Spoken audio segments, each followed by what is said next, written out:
Summary of Three Men in a Boat by Jerome K. Jerome. The narrator, Jay, is sitting by a fire with his friends Harris and George, talking about how sick they are. Jay recently spent some time at the British Museum learning about diseases.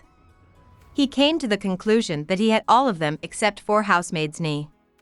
None of the guys look like they are sick, but they all agree that whatever they have is probably from overworking. They decide that getting away is the best thing to do and, after some thought, agree to take a boat up the Thames.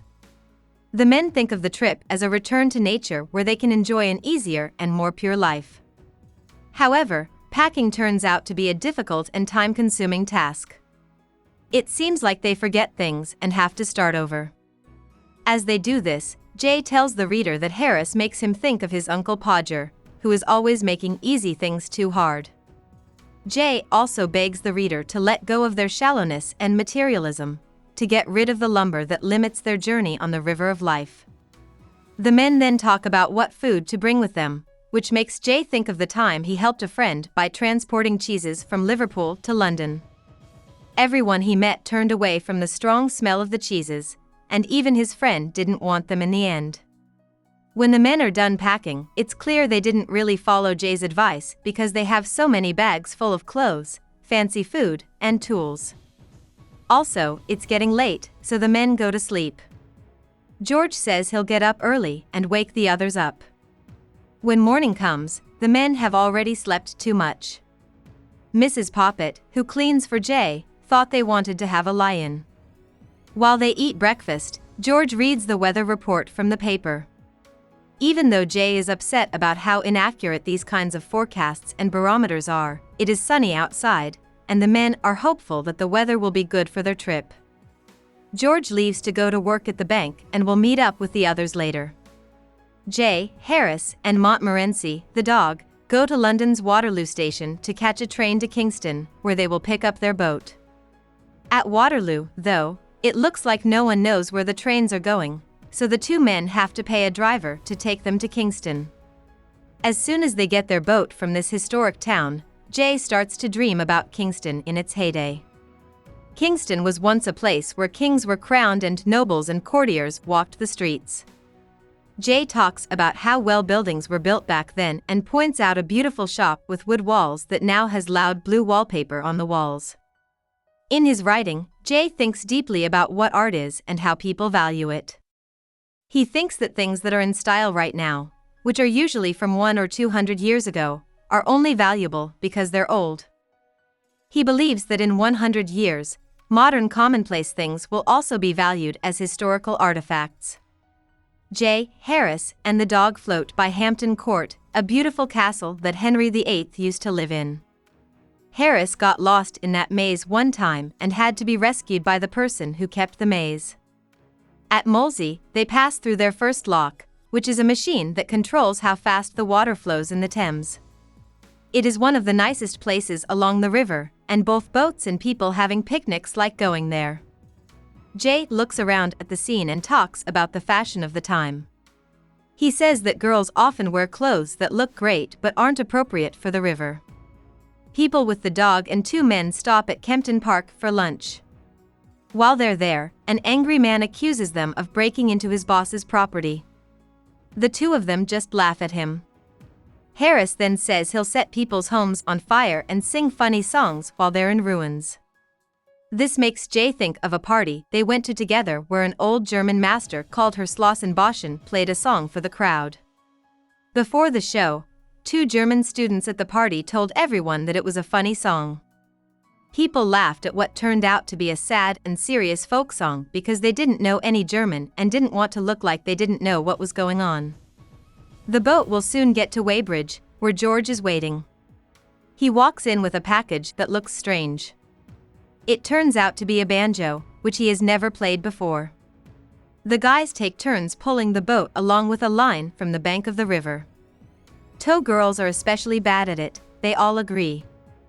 The group stops for food and sets up for the night after a while.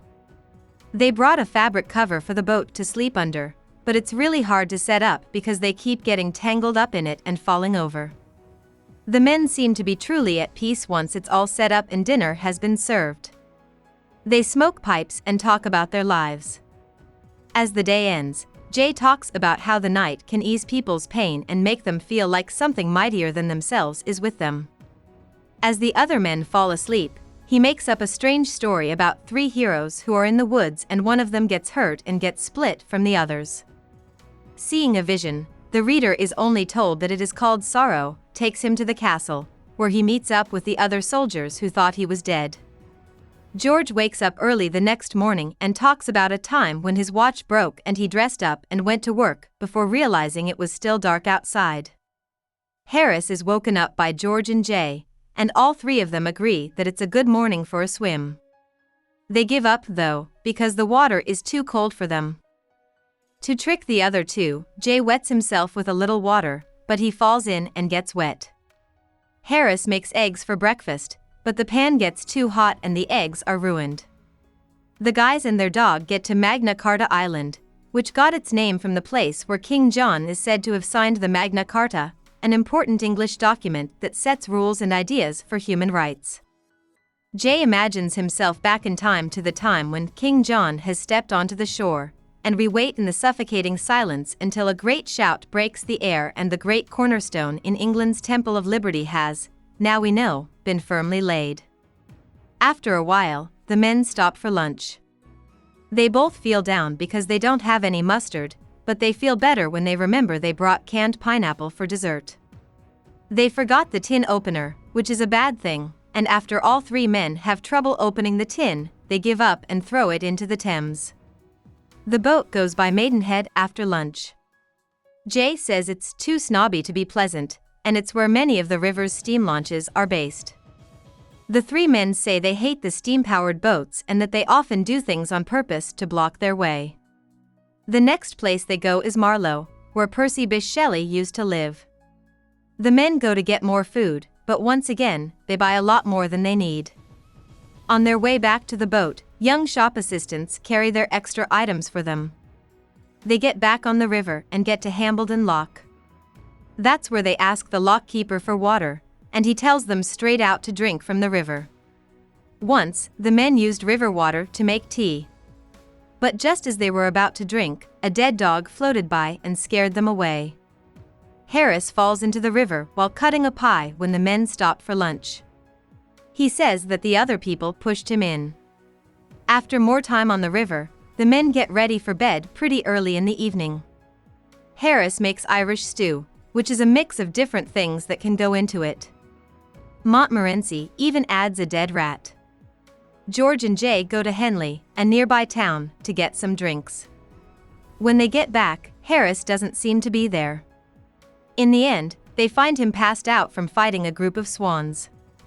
The men left the next morning, but they were already fighting about who had done the most work on the trip. Both men say the other is not doing his job. Jay talks about the different ways to move a boat, like sculling, punting, and rowing. George remembers seeing a punter lose the boat from under him and have to hold on to the long punting pole for dear life. Jay once tried to go sailing with his friend Hector, but they broken their oars and couldn't get the sail upright. They had to be saved. As the three men walk to Reading, they pass by a house where Charles I used to play bowls. In this spot, they see the most macabre part of their trip, the body of a young woman floating in the river. They find out that the woman killed herself after her family and friends turned their backs on her because of an affair. In Goring, the men try to wash their clothes in the river, but it makes them clean less. They pay someone in Streatley to do it for them. They see a huge trout in a glass case hanging on the wall of an inn at Streatley. People from the area keep telling them that they caught the big fish, but it turns out that they're all lying, the fish is just a model. As they go up the river, Jay talks about how beautiful the flower fields are at each lock. He remembers that one time they were at a lock and almost crashed the boat because they were too focused on looking good for the camera. When they get to Oxford, the last stop on their trip, it starts to rain.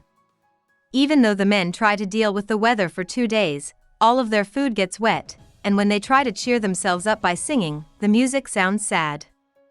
Harris imagines what that night would be like at their favorite theater in London. After acting like they don't want to go, Harris and the other guys decide to cut their trip short and go back. They say it's just because getting out of the rain is good for their health. They will get to London on the train at 5 p.m. They hide the fact that they will be back in the morning when they leave their boat behind. When they get to London, they feel right at home. Before going to their favorite French restaurant for dinner, they watch dance at the Alhambra Theatre. As they enjoy their wine and steaks, Harris makes a toast to their supposed success. "We had a nice trip, and I thank old Father Thames from the bottom of my heart for it. But I think we did well to ditch it when we did." Here's to 3 men out of a boat. About the author. Jerome was born in England at Belsize House in Kama, Walsall. Jerome's father wasted Jerome's mother's inheritance on unsuccessful business projects, including mining company investment. Feeling down, the family moved to London's Poor East End, where they tried to keep up the image of being well off. When Jerome was a youngster, both of his parents died, so he had to stop going to school. He worked for 4 years for the London and North Western Railway before he decided to try his hand at acting. Jerome was unhappy with the theatre world, so he did a lot of different jobs while working on his writing. Most of the jobs he applied for were turned down. Finally, in 1885, he found a distributor. In 1886, Thoughts of an Idle Fellow came out, and it is still one of his most famous works. Jerome married Georgina Maris in June 1888, and they spent their honeymoon on the Thames in a boat. When he got back, Jerome wrote 3 Men in a Boat, which was and still is his most famous work. With his newfound financial security, Jerome was able to focus on writing full-time. He wrote plays, articles, and books before becoming editor of the famous magazine The Idler. People thought Jerome was too old to join the British Army when World War I broke out. Instead, he offered to drive an ambulance for the French army and then moved to the country in Britain. Jerome died in 1927. Hope we summarized it fully and you liked it. Please hit the like button and subscribe to our channel so that we are motivated to create more videos.